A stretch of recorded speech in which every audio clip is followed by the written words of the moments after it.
Hello and welcome to 18 WJTS. I'm Bill Potter, your host. Well, we're going to find out about cybersecurity, and is it really something we need to worry about in our area? The answer is yes, but let's find out more as we talk with Tim Pritchett, who is with Matrix Integration. Tim, welcome to the show. Thanks for having me, Bill. Now, you're the engineering operations manager at Matrix. First of all, what does that mean? And tell us a little bit about Matrix.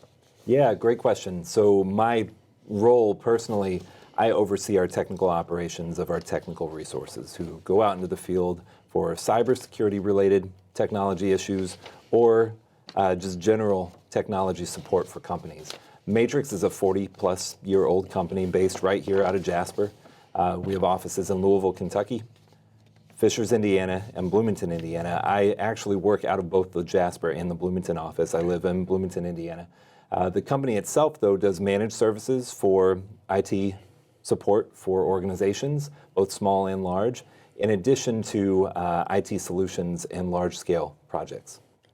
In a way, we're going to look at this as having basically two audiences who are watching. Folks at home who have a computer and don't know anything about it, and then big companies or even small businesses, but business themselves. Is there a different level of security that folks need to be worried about compared to me at home on my laptop or a business? Unfortunately, regardless of the size, an organization is a target. It doesn't matter how small or how large you are. Now, depending on the type of work you do and the industry you're in, you may have certain assets that are of higher value. I personally, prior to being in this role at Matrix Integration, worked as a CTO, Chief Technology Officer in a public school corporation. And a little known fact about that is a .edu email address, for example, is much more valuable because it sneaks past spam filters in a way that a .com doesn't. So you think about the types of assets which could be, kind of off the wall or bizarre for an organization. No matter what the organization is, there's still an asset that's valuable to a malicious person on the internet. Why do people do that? Why do we have hackers or people getting into your security? There are a lot of reasons. The primary one that we see, and again, we're responding to cybersecurity events, but we're also helping organizations prevent and harden their attack vector and their walls to it. Monetary gain, though, just like pretty much any criminal activity, monetary gain is what people are after. Now, we've seen on a political landscape, geopolitical and state actors acting out in cybersecurity incidents for other reasons, whether it's political gain or disruption to an economy somewhere. We see those across the board. And we also see, vindictive type acts where people want to get revenge on someone or an organization, recently terminated employee whose account hadn't been shut off and comes back, and you get more of an insider threat situation. And this has become more complicated because now people are working from home or did a lot during COVID. They're starting to come back to work, but now people will still be working from home more than they ever have before. Does that complicate things? Absolutely. Just in my own experience as a CTO when COVID hit in spring of 2020, it turned, as we all know, many of our policies and procedures and plans upside down. Things that we used to have restricted, like virtual private access, so the ability for somebody to get into the work network from home, that was heavily restricted prior to 2020. And in March of 2020, people suddenly had to take those walls down and open it wide up for any of their employees to be able to still function and work and for the world to not come to a total standstill.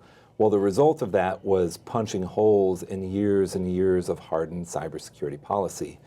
And it's only now that people are starting to really roll those back as the workforce has returned largely in person to places, or they've made permanent decisions to say people are going to work remote permanently. Depending on the size of the organization, it's now that people are having to step back and say, okay, what did I punch a hole in? And how do I need to come back and make that harder? And that's where, Matrix Integration, a lot of the service that we provide and solutions and projects we provide are in response to that specific task. What are the main cyber threats or cybersecurity trends that we're seeing? Those are all over the map, but I think one of the biggest ones that I like to bring to people's attention is holiday hacking. So Cybersecurity Awareness Month from CISA, the Cybersecurity and Infrastructure Security Agency, so a federal program, has an awareness month in October every year. And that awareness month, I feel like, is strategically placed right before our major holidays. Great example, or unfortunate example of that, LA Unified School District, one of the largest school districts in the country. Labor Day weekend was subject to an awful ransomware attack that ultimately led to them not starting school on time right after Labor Day. That was strategically timed over a holiday, over Labor Day weekend. We've seen them from customers come in on Thanksgiving Day, on Christmas Day. Those are times when people's guard is down. In addition to that, those are times where important figures in a company may have an out-of-office message. So if you're the chief financial officer and any stranger who emails you suddenly gets a response that you're on holiday in Europe for 2 weeks, well, that's an opportunity to maybe start fishing for a wire transfer or a bank account number to say, hey, I'm overseas and I can't access it right here. Can you provide this to me? And there are examples of that actually being successful. For holiday hacking too, I imagine there's a lot of shopping online. So are they getting information as you're making transactions? I'm not Mr. Cybersecurity, so that's a great question. There are traditional type virus, computer virus things, and we all remember those even back into the 90s, computer worms and viruses that would suddenly lock up your computer. Those still exist. Key trackers, key loggers, as people type keys into their computer, that can be recorded and shipped somewhere. Extensions on browsers, so Chrome or Firefox or any of the popular computer browsers, people install sometimes untrusted extensions, and those extensions are actually grifting information from you and sending it elsewhere. The biggest one, though, that leads to those holiday hacks and other hacks is phishing. There was a 2022, so just this year, Verizon data breach report that said 82% of successful hacks actually start with email or social media phishing. And that's where I identified, Bill, I bet you have some of the keys to the kingdom here at the station. Now I'm going to start spear phishing. So targeting you specifically, tracking you on social media or LinkedIn, finding out things that you and I maybe went to the same college now. And I start infiltrating that way, ultimately with the goal of getting information that can get me inside your network or get me to your contact book where your contact has more power. We hear a lot about nowadays, it seems to be ransomware. It seems to be the new one. And I'm probably so far behind that now there's something else. But ransomware, identify really what is that and how can they get in and what are they doing? That's another great question. And again, I mentioned the LA Unified example. There are countless examples and unfortunately daily examples of large and small organizations being hit with ransomware. Ransomware, again, most often will come in from an email phishing scam. Somebody clicks a link, somebody provides their credentials in an online form, and it is exactly what it says. It is someone coming in with an application that encrypts, so turns all of your ones and twos and letters into gibberish and locks it up with a paywall. And that paywall says, hey, for this amount of Bitcoin or this amount of US dollars, you can get your information back. And by the way, if you don't do it by this specific time on the calendar, I'm going to release the information that I've already stolen to the media or to the public. Again, there are countless reasons why people would want that, but again, monetary gain is one of the big ones. Ransomware becomes an all-hands-on-deck emergency, and the team at Matrix Integration has, again, unfortunate experience in responding to it, but we do have skills in that manner, and there are ways that an organization or company can prevent or at least mitigate the risk associated with ransomware in a variety of facets. Having secure offsite backups, password protection, end-user training, so actually training your individuals about what to look for in phishing campaigns. All of those are just a few of the factors that go into a comprehensive cybersecurity approach to prevent or mitigate ransomware. We now here at the station use some pretty complicated passwords that to me make no sense, but they're really long and they are the exclamation points and who knows what else in them. Is passwords a big problem for people? Are they just not using a strong enough password? I think if you step back and think about some accounts and that the only thing between you and a stranger, the only thing is a password. And that password happens to be your dog's name and the address numbers of your house. and that's easily findable by searching your Facebook page or your Instagram account. When you drill it down like that, the password and password policy and password implementation of a secure password becomes absolutely critical to an organization. The complication that comes with that is remembering 4,753 different passwords. So there are enterprise solutions for small or large businesses where you can roll out password management that allows for shared passwords. So if you have a shared account password, rather than writing it on a Post-it and sticking it on the computer at work where people need it, it's actually managed through a password vault. And individuals have access to that, and you also have the ability as an IT manager then from a company or a CFO or a CTO to be able to shut off that account access should somebody separate from the organization. There's two kinds of insurance, I guess, to protect yourself from this situation. One is contacting a company like Matrix Integration to make sure that you're secure in the first place, but you also got to watch your insurance policies that you have to make sure you're covered. You may think you are, but you're probably not. Absolutely. And I'll start by saying I'm not an insurance expert, consumer of insurance myself, as most of us are, but not an insurance expert. What I am an expert in is cybersecurity and cybersecurity response. And the best response to the insurance question is proactive support and proactive maintenance of your systems. To step back a moment and look at it, what we have found and what's been a growing trend over the past several years is that cybersecurity, insurance, and insurance writers at one point in time allowed people to just check a bunch of boxes on a sheet. Do you have multi-factor, two-factor authentication in place? Do you have off-site backups? Do you have a password policy? And people would check the boxes and move on, and they'd have coverage. What happened time and time again was people either didn't know or sometimes checked the box even knowing that they didn't fully have that implemented.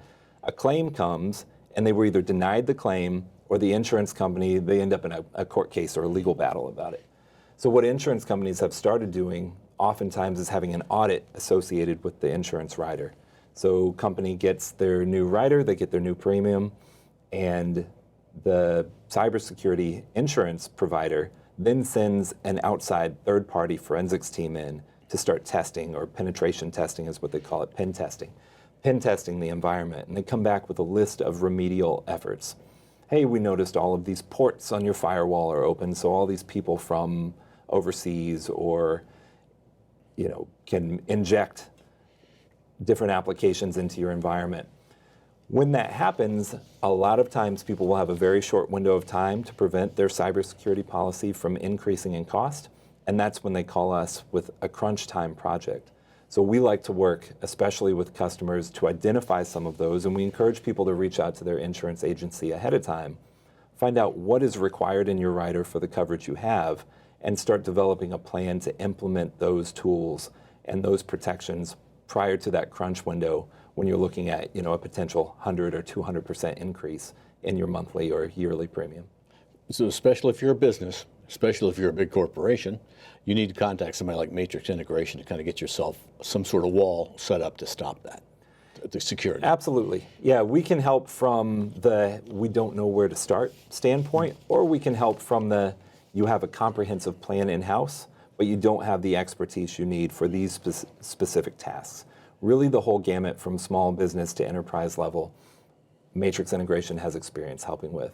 I personally, coming from my background as a previous CTO, the development of the list is something that I really enjoy. I enjoy, working through some of these questions with organizations to find out what keeps you up at night. That's always the question. What keeps you up at night? What are you fearful of that is going to cause a phone call on Labor Day weekend or a phone call on Christmas morning that's going to disrupt, your livelihood and your personal time and pose a risk to your clientele, pose a risk to your bottom line, and potentially your livelihood as an employee at that company. Okay, well, I'll just turn my laptop off. That'll save me, right?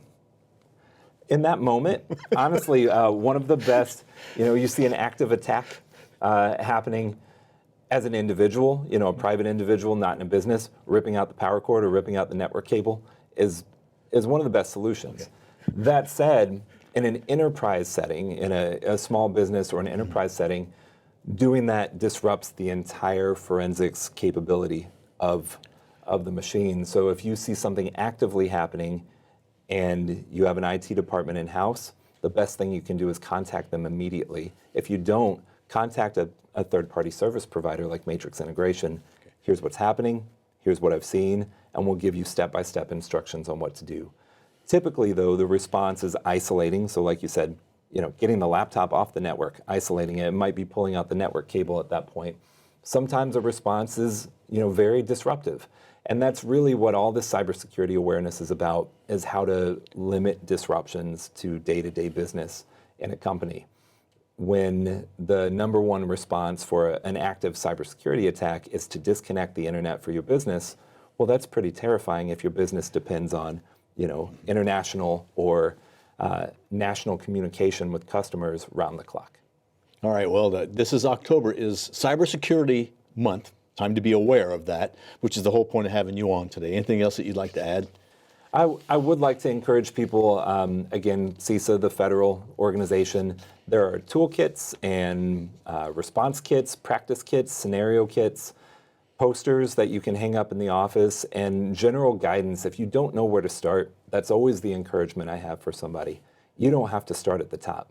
You don't have to start with the most comprehensive backup solution or multi-factor authentication, but you have to do something. Doing nothing and just sitting idly by is just waiting for the inevitable, which is an unfortunate way, to really handle a business. So if you don't know where to start, or you do and need help, contacting Matrix Integration here in Jasper, Louisville, Bloomington, or Fishers, and having us respond is a great way to go. All right, and I'm sure that as our security gets better, unfortunately, the threat gets more complicated, and they get better at what they do. So you always got to have somebody who's right on top of it to know what to do. That's interesting. We talk about landscape, the threat landscape, or reducing your attack vector. How much surface area do you have on the surface? And I think a lot of people are familiar with remote desktop, being able to remote into a computer from somewhere else. That remote desktop, traditionally and historically, some systems would have that open on the internet. Those are the types of things that over time you start peeling away. Hey, we no longer need access from that particular geolocation on the map, or we no longer need that specific activity to be able to happen from that location. Those are the things that change over time as the attack vector changes. And just like with multi-factor authentication, so a text message that comes to a cell phone, we've seen growing news articles about ways to infiltrate that. So it doesn't mean that we throw up our hands and say we're helpless and hopeless and we just give up. It means that the landscape is changing, and having a plan is the number one place to start. Okay, and we really don't mean to scare you, but then again, really, we do mean to scare you, because you need to be aware and need to be looking at your system and what your security is. Tim, thank you very much for being our guest. Thanks so much for having me, Bill. Happy to be here. Tim Pritchett is with Matrix Integration. He is the Engineering Operations Manager. Is that correct? That is correct. All right. Thank you very much, Tim. Really appreciate you coming in. Thank you for watching 18 WJTS. We are local people watching local people.